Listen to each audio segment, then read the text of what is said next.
Missier ta' 3 tfal li ma jaħdimx u li għandu l-vizzju ta' droga inħeles mill-arrest sakemm jingħata sentenza wara li ammetta li wettaq diversi serqiet minn supermarkets. Fl-awla ġew esebiti filmati minn kameras ta' sigurtà li waslu biex jiġi identifikat ir-raġel.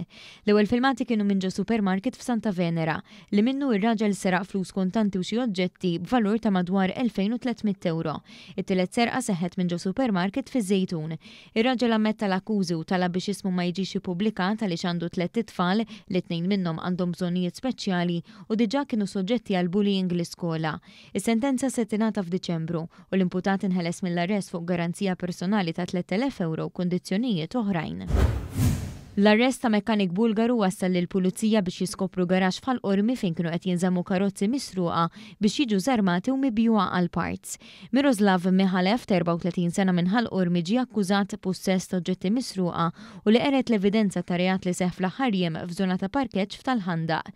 Ir-raġel ammetta l-akkużi kemm waqt l-interrogazzjoni tal-pulizija u anki fil-qorti. L-avukat difensur talab lill-qorti biex timponi l-pina minima fil-konfront tal-akkużat peress li qed jgħin lill-pulizija fl-investigazzjoni. Is-sentenza se tingħata fl-ewwel ta' Diċembru u Mihalev ingħata libertà proviżorja fuq diversi kundizzjonijiet.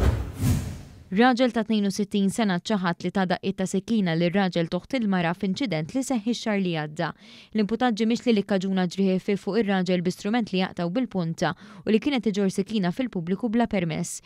Il-każ seħħ fi 17 Ottubru meta fl-assa tal-Pulizija tal-Mosta daħal rapport ta' ġlieda f'appartament u ġie arrestat iżda nħeles fuq police bail biex jirċievi trattament fl-Isptar Monte Carmeli u reġa' ġie arrestat meta ħareġ mill-isptar.